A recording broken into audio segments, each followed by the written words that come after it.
If you ever agree to fake a marriage, make sure your heart doesn't sign the contract too. Lily Carter didn't mean to be there that night, standing under the soft gold lights of Caldwell Estate, clutching a folder that wasn't even meant for her, her fingers trembling slightly as she reread the name on the cover. Ethan Caldwell, age 32, self-made millionaire, known for building an empire and trusting no one inside it. She had arrived 10 minutes late, rain still clinging to the ends of her hair, filling in for someone who never showed up, and she expected to be dismissed the moment he saw her, but instead, he looked at her once, long and unreadable, and said, "You'll do." Like he wasn't hiring a wife, just replacing a broken part. The room was too quiet, the kind of quiet that made every breath feel louder, and when he slid the contract across the glass table, Lily noticed how precise everything was. 3 months, public appearances, private consistency, shared residence, no deviation. And then the line that made her pause, her eyes catching on it like a thread, pulling loose. No emotional attachment under any circumstance. She let out a small breath, almost a laugh, because it sounded easy on paper, easier than the unpaid bills sitting in her tiny apartment, easier than the silence that waited for her every night, easier than saying no to the amount written at the bottom of the page, an amount that could change everything for her. "You won't have to do anything you're uncomfortable with," Ethan added, his voice calm, distant, like he had already rehearsed this conversation 100 times, like none of this mattered to him beyond the outcome. Lily looked up at him then, really looked, noticing the faint shadow under his eyes, the way his shoulders held tension even when he stood still, the quiet exhaustion he didn't bother hiding completely, and for a second, she wondered what kind of man needed to create something this controlled just to face his own life. "Why me?" she asked softly, her voice almost swallowed by the room. Ethan didn't answer right away, his gaze drifting past her, toward the window where the rain traced slow lines down the glass, and when he finally spoke, it was quieter than before, almost like the truth slipped out before he could stop it. "Because you don't belong here," he said, then met her eyes again, sharper this time. "And that makes you believable." The words settled between them, strange and heavy, and Lily felt something shift inside her chest.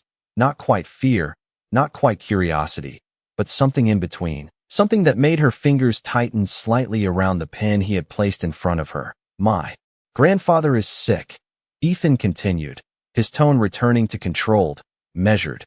"He wants to see me settled before." He didn't finish the sentence, but he didn't need to. The silence carried it the rest of the way. "He doesn't have much time, and I won't let him spend it worrying about me," he added. And for the first time, there was something there, something real, something unguarded, that made Lily's decision feel less like a transaction and more like stepping into someone else's unfinished story. The pen felt heavier than it should have, the ink darker as it touched the paper, her name forming slowly, carefully, like she was trying to understand what she was agreeing to with every letter. When she finally looked up again, Ethan was already watching her, not with warmth, not with doubt, but with something steady and unreadable, as if the deal had been sealed the moment she walked through the door. He reached into a small velvet box and opened it, revealing a simple wedding ring. Elegant, understated, and just slightly too large. "You'll wear this," he said, placing it gently in her palm, his fingers brushing hers for just a second too long to be accidental. "Starting tonight, you're my wife." Lily stared at the ring, the soft glow of it catching the light, her reflection faint on its surface, distorted but still there, and for reasons she couldn't explain, her heart skipped once, quiet but undeniable, as if it already knew something her mind hadn't caught up to yet. She slipped it on, feeling the looseness around her finger, the way it didn't quite fit, and wondered, just for a moment, what would happen if something that started this wrong somehow became real. The first night inside Caldwell Estate felt quieter than any place Lily had ever been, the kind of quiet that did not comfort but watched, as if the walls were listening, memorizing every step she took across the polished floor, her small suitcase rolling softly behind her while Ethan walked ahead without looking back, his pace steady, his presence filling the space in a way that made everything else feel smaller. "Your room is down the hall," he said, stopping in front of a door and opening it with a simple motion, revealing a bedroom larger than her entire apartment, soft neutral colors, a wide bed untouched, and a window stretching almost from floor to ceiling where the rain had finally stopped, leaving the glass clear and still. Lily stepped inside slowly, her fingers brushing against the edge of a dresser as if to make sure it was real, the ring on her hand catching the light again, a quiet reminder that none of this was hers. Not really, not beyond the lines she had signed. There will be staff in the morning. Ethan continued from the doorway, his voice calm but distant. They already know you are my wife, so you will not need to explain anything. He paused for a brief second, then added, my grandfather arrives tomorrow afternoon. And that was the first moment her chest tightened just a little, because suddenly this was not just a contract anymore. It was a performance that had an audience that mattered. What is he like? She asked, turning slightly toward him, and Ethan hesitated, just for a fraction of a second, before answering. He notices everything. His tone softer now, almost careful, so do not try too hard. Lily let out a small breath, half nervous, half amused. That is not exactly helpful, she said quietly, and for the briefest moment, something shifted in Ethan's expression, not quite a smile, but close enough to feel like one, before it disappeared again behind that familiar calm. Get some rest, he said, stepping back. Tomorrow, we start. And then he was gone, the door closing gently behind him, leaving Lily alone in a space that felt too large for one person. She set her suitcase down and walked toward the window, pressing her hand lightly against the cool glass, looking out at the dark outline of the city in the distance, lights flickering like something far away and unreachable. And for a second, she thought about turning around, packing her things, walking out before any of this became real, before she had to pretend to belong somewhere she clearly did not.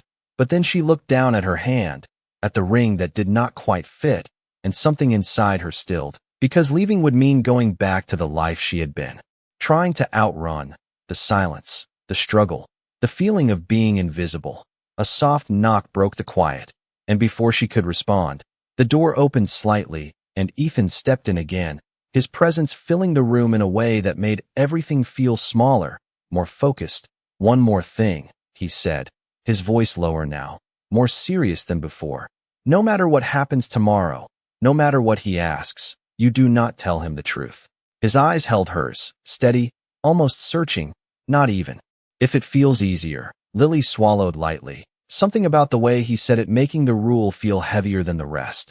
Okay, she answered, her voice soft but certain, and for a moment, neither of them moved, the air between them quiet but charged with something unspoken, something neither of them named.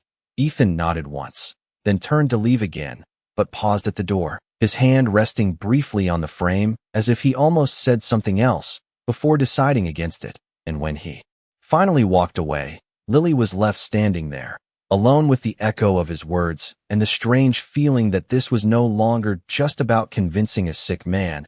It was about protecting something fragile that neither of them fully understood yet. The next afternoon arrived faster than Lily expected, the house shifting into a quiet kind of preparation that did not need to be announced. Fresh flowers placed in exact positions, the faint scent of something warm drifting from the kitchen, and staff moving with practiced ease, as if this moment had been anticipated long before she stepped into the picture.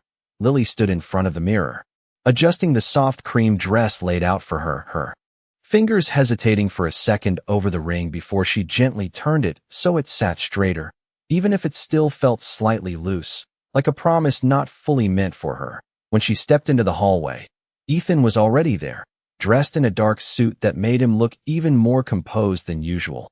But there was something in his posture that gave him away, a tension that had nothing to do with business and everything to do with the man arriving any minute. He will be here in 5, he said, his voice steady, but quieter than usual. And when Lily nodded, she noticed how his gaze lingered on her for just a second longer than necessary, as if confirming she could carry this role. The sound of a car pulling into the driveway echoed faintly through the large windows, and something inside Lily tightened, not fear exactly, but the weight of stepping into a moment that mattered far more than the contract had suggested. Stay close to me, Ethan added, his voice low enough that only she could hear, and without thinking, Lily stepped closer, her hand lightly brushing his arm. the contact small but grounding, and he did not pull away. The front doors opened with quiet precision, and then she saw him, an older man seated in a wheelchair, his frame thinner than she expected, but his presence unmistakably strong, his eyes sharp and observant as they moved from Ethan to her in a single, careful sweep that made her feel seen in a way she was not prepared for. "So this is the reason you finally slowed down," the grandfather said, his voice gentle but carrying a quiet authority, and Ethan stepped forward immediately, a different kind of respect in his movements now, one that softened the edges of who he usually was. "Grandfather, this is Lily," he said, his tone controlled, but there was something under it, something almost uncertain. Lily stepped forward, her heart beating just a little faster as she offered a small, sincere smile. "It is really nice to meet you," she said softly, and before she could say anything more, the older man reached for her hand, his grip warm despite its weakness, his thumb brushing lightly over the ring, as if that single detail held more truth than anything else. "Come here," he said, his voice quieter now, and when she leaned in slightly, he studied her face in a way that felt less like judgment and more like understanding. "Take care of him," he added gently, and for a moment, Lily forgot this was supposed to be an act, because the request felt real, heavier than anything written in the contract. Ethan looked away at that, his jaw tightening slightly, and Lily felt it. The shift, the crack beneath the surface that he was trying so hard to keep hidden. "We have lunch prepared," Ethan said quickly, his tone returning to control as he moved to guide the moment forward. But as they walked together, Lily stayed close, just as he had asked, her hand lightly resting against his arm, and this time, when their eyes met for a brief second, something changed, something small but undeniable, as if both of them realized at the same time that whatever they were about to do, it was already starting to feel less like a lie. Lunch felt longer than it should have, not because of the conversation, but because of the silence that lived between each word, the kind of silence that tested whether something was real or simply performed well enough to pass. And Lily could feel it with every glance the grandfather gave them, every small pause before he spoke, as if he was measuring not what they said, but how they existed together. She stayed close to Ethan just like he had asked, her hand occasionally brushing his sleeve, her voice soft and steady as she answered simple questions about herself, careful not to say too much, but not too little either, finding that delicate balance between truth and something just slightly adjusted. "How did the two of you meet?" the grandfather asked at one point, his tone casual, but his eyes sharp, and for a fraction of a second, Lily felt Ethan hesitate beside her, a pause so small most people would miss it, but she did not, and without thinking, she spoke first, "At a coffee shop downtown," she said, her voice calm, her fingers lightly resting against the edge of the table. "He was working, and I spilled coffee on his notes," she added, allowing a faint, almost shy smile to appear. And when she glanced at Ethan, she saw it, the brief flicker of surprise in his eyes before he nodded slightly, playing along. "She offered to pay for everything," he added smoothly, his tone controlled but softer than before. "I said no, but she insisted." And something about the way he said it made the moment feel less like a lie and more like a story they had both stepped into together. The grandfather watched them for a long second, then gave a small nod, as if accepting the answer, but not entirely convinced, and Lily felt the quiet pressure of it settle in her chest. After lunch, the grandfather asked to rest, and as the staff carefully guided him back toward his room, his hand briefly reached out to Lily again, holding hers for just a second longer this time. "Stay close to him," he said quietly, his voice softer now, more fragile. "He does not always know how to ask for it."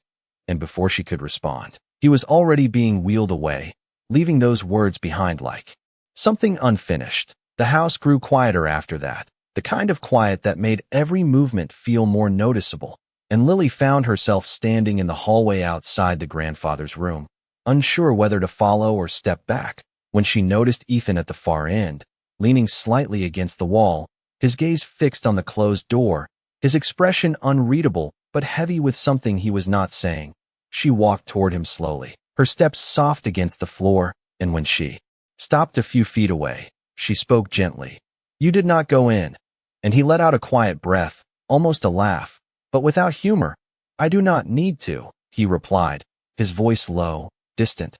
He already knows everything about me that matters. Lily tilted her head slightly, studying him in a way that felt more instinctive than intentional. Then why does it feel like you are avoiding him? She asked, her tone soft but honest. And for a moment, Ethan did not answer, his eyes drifting away as if the question had reached somewhere he did not expect. Because I cannot fix what he sees, he said finally, his voice quieter now, stripped of the usual control, and I am tired of disappointing him. The words hung between them, heavier than anything else he had said so far, and Lily felt it, the crack beneath everything. The part of him that was not built from control or success, but from something far more human. She stepped a little closer without thinking, her voice gentle, almost a whisper. Maybe he is not looking for you to fix anything. And Ethan looked at her then, really looked, as if trying to understand how someone who had just entered his life could speak to a part of him he had kept hidden for so long. And for a brief moment, the distance between them felt smaller, quieter, like something fragile had been acknowledged without being named, and neither of them moved away. That night the rain came back, softer this time, tapping lightly against the tall windows as if the world outside had slowed down just enough to listen. And inside the house, everything felt quieter, more personal, like the space itself was adjusting to the presence of something new. Lily stood in the kitchen, her sleeves slightly rolled up, carefully pouring tea into 2 cups even though she was not sure if Ethan would drink it. But something about the simple act felt grounding, something real in a place that still felt like a performance. She carried 1 cup down the hallway, her steps slower as she approached the living room where she had seen him earlier, and when she stepped inside, she found him sitting by the window, his tie loosened, his posture less rigid than before, but the weight on his shoulders still there, quiet and unmoving. You should get some rest, he said without turning, his voice low, almost distant, as if he already knew it was her, and Lily hesitated for a second before walking closer, placing the cup gently on the table beside him. You should too, she replied softly, her tone not pushing, just there. For a moment, neither of them spoke, the sound of the rain filling the space between them, steady and calm. And then Ethan reached for the cup, his fingers brushing against hers just briefly. But this time, neither of them pulled away immediately, the contact lingering for a second longer than it should have, quiet but noticeable. You handled today well, he said. After a moment, his voice softer now, less guarded, and Lily gave a small shrug, her eyes lowering slightly. I was just trying to make it believable, she answered. But even as she said it, she knew it had felt like more than that. Ethan let out a quiet breath, something almost like a tired smile touching his voice. You did more than that, he said. And when she looked up at him, she caught something in his eyes, something warmer, something that had not been there before. The rain grew a little heavier outside, the sound wrapping around the room like a soft barrier, and Lily found herself sitting down across from him without thinking, her hands resting lightly in her lap, the ring catching the dim light again as she turned it slightly, still not used to the way it felt on her finger. Your grandfather, she began gently, her voice careful. He does not seem like someone who would be easily convinced. And Ethan shook his head slightly, his gaze drifting back toward the window. He is not, he said quietly. He always sees more than people think. There was a pause, a longer one this time, before he added, almost under his breath, which is why this has to work. Lily studied him for a moment. The way his voice carried something deeper than determination, something closer to fear, and she leaned forward just slightly, her tone soft but steady. Maybe it will not work the way you planned, she said. And when he looked at her again, there was a flicker of something in his expression, something questioning. But that does not mean it will fail, she added, her voice barely above a whisper. The words settled between them, quiet but strong. And for a moment, Ethan did not respond, his eyes holding hers as if trying to understand how she could see something he had not allowed himself to consider. The room felt smaller then, not in a suffocating way, but in a way that made everything more focused, more real. And when he finally spoke, his voice was softer than it had ever been. You are not what I expected. And Lily let out a small breath, something almost like a quiet laugh. I think that is the point, she replied. And this time, the faint smile that touched Ethan's expression did not disappear as quickly. lingering just long enough to feel like something genuine, something unplanned. Outside, the rain continued to fall, steady and calm, and inside, something had shifted again, something subtle but undeniable, as if the line between what they were pretending and what they were beginning to feel had quietly started to blur, and neither of them was ready to step back from it. The next morning did not begin with sunlight, but with a quiet tension that Lily could feel the moment she opened her eyes, as if something in the house had shifted overnight, something subtle but undeniable, and when she stepped into the hallway, she noticed the staff moving more carefully than before, their voices lower, their expressions more serious, and it did not take long before she heard it, a faint cough from down the corridor, followed by hurried footsteps and a door closing gently.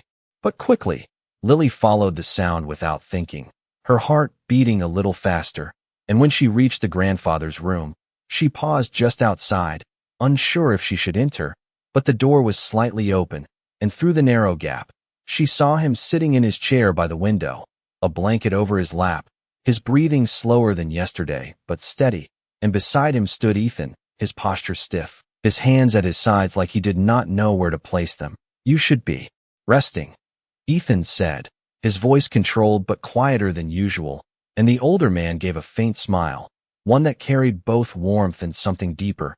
"I have rested enough," he replied gently, his eyes shifting toward the door, as if he already knew Lily was there.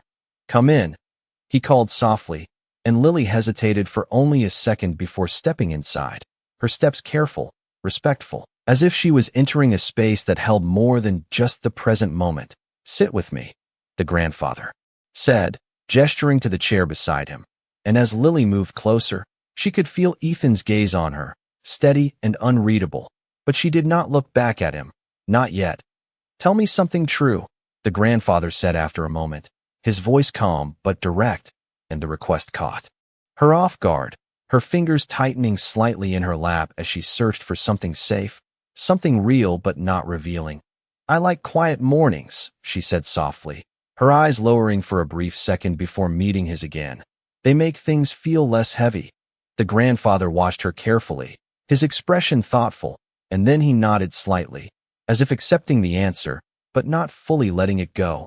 "And you?" he asked, turning his gaze to Ethan, and for a moment, the room felt smaller, the air heavier, and Ethan remained silent longer than he should have, his eyes drifting toward the window before finally answering.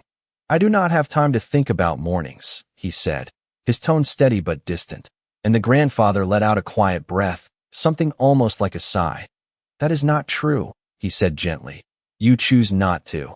The words landed softly, but they carried weight, and Lily felt it, the tension between them, something unresolved, something that had been there long before she arrived. "You think I do not see it?" the grandfather continued, his voice still calm, but now there was something sharper beneath it, "the way you stand at a distance, even when you are right in front of me." Ethan's jaw tightened slightly, his gaze lowering for just a second before he straightened again. "This is not about me," he said quietly, but the grandfather shook his head, a small, slow movement. "It has always been about you," he replied, and then his eyes shifted back to Lily, softer now, almost apologetic. "And you," he added gently, "are part of that now." The words settled into the room like something final, something that could not be undone, and Lily felt her breath catch slightly, because for the first time, it did not feel like she was just playing a role. It felt like she had been placed inside something real, something complicated, something that could not be controlled by a contract. Ethan stepped back then, just slightly, as if the space had become too close, too personal, and Lily noticed it, the instinct to retreat, the quiet fear hidden beneath his composure, and without thinking, she reached out, her hand lightly touching his sleeve. Not to stop him, not to hold him, but just to remind him that he was not standing there alone. He looked down at her hand for a brief second, then back at her face, and something shifted again, something small but important, like a decision he had not fully made yet, but could no longer ignore, and across from them, the grandfather watched in silence, his eyes seeing far more than either of them said out loud. The house felt different that evening, not louder, not busier, but heavier in a way that lingered in the air like something unspoken had settled into every corner. and Lily could feel it even as she stood alone in the hallway, her fingers lightly turning the ring on her hand, the small gap between metal and skin suddenly more noticeable than before.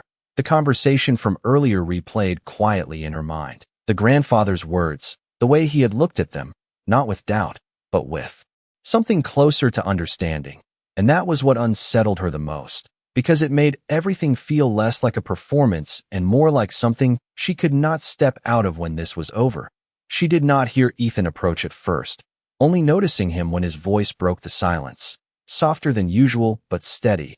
"We need to talk." And something in the way he said it made her turn immediately, her expression shifting slightly as she met his gaze, searching for what had already been decided before he spoke. "What happened?" she asked quietly, her voice calm but careful, and Ethan did not answer right away, his eyes moving past her for a moment before returning, as if he was choosing his words more carefully than ever before. "This ends tonight," he said finally, his tone controlled but carrying a weight that did not match the simplicity of the words, and Lily felt it, the quiet impact of them settling into her chest before she could fully process it. "What do you mean?" she asked, even though part of her already understood, and Ethan exhaled slowly, running a hand through his hair in a rare moment of visible tension. "He knows," he said, his voice lower now. "Maybe not everything, but enough." He paused, his gaze tightening slightly. "And I am not going to keep lying to him." The words were firm, but there was something underneath them, something closer to conflict than certainty. Lily swallowed lightly, her fingers stilling against the ring as she tried to steady her voice. "So that is it?" she asked softly. "You just end it?" Ethan's expression shifted then, just slightly, something flickering beneath the surface before he looked away again. "It was always meant to end," he replied, but the words did not land as cleanly as they should have, not with the way his voice softened at the edges. "That is not what this feels like anymore," Lily said quietly, and this time, she did not look away, her eyes holding his in a way that made it harder for him to retreat behind control, and for a moment, the silence between them stretched, heavy and honest. Ethan stepped back then, just one step, but it was enough to create distance, enough to signal the choice he was trying to make. "You will be taken care of," he said, his tone returning to something more familiar, more distant. "The rest of the payment will be transferred tonight." And that was when Lily felt it, not anger, not even sadness at first, but something sharper, something quieter, the realization that he was trying to turn something real back into a transaction. "I did not stay for the money," she said, her voice soft but steady, and Ethan closed his eyes briefly, as if that was exactly what he had been afraid of hearing, before opening them again, his gaze more guarded now. "It does not matter why you stayed," he said. "It matters that this cannot continue." The words were final, but they did not feel strong. They felt like something he was forcing himself to believe. Lily nodded slowly, her fingers finally sliding the ring off her hand. The movement small but heavy, and she held it for a second before placing it gently on the table beside her, the soft sound it made echoing louder than it should have in the quiet room. "Then I will go," she said simply, her voice calm, even as something inside her tightened.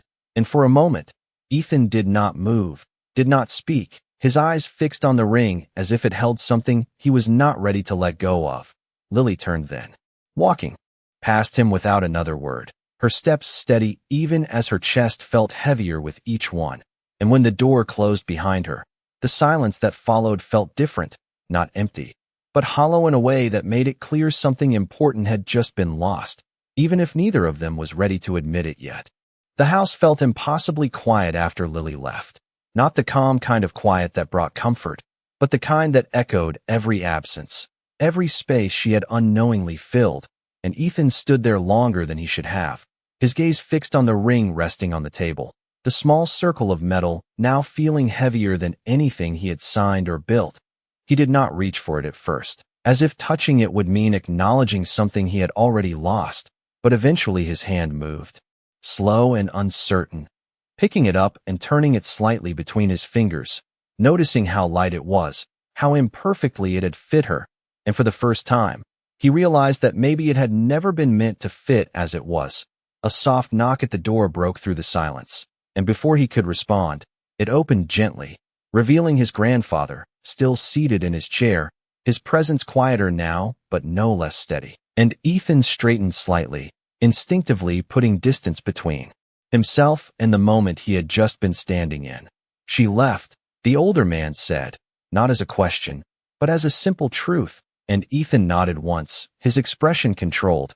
It was necessary, he replied, but the words felt thinner now, less certain. His grandfather studied him for a long second, his eyes softer but sharper at the same time.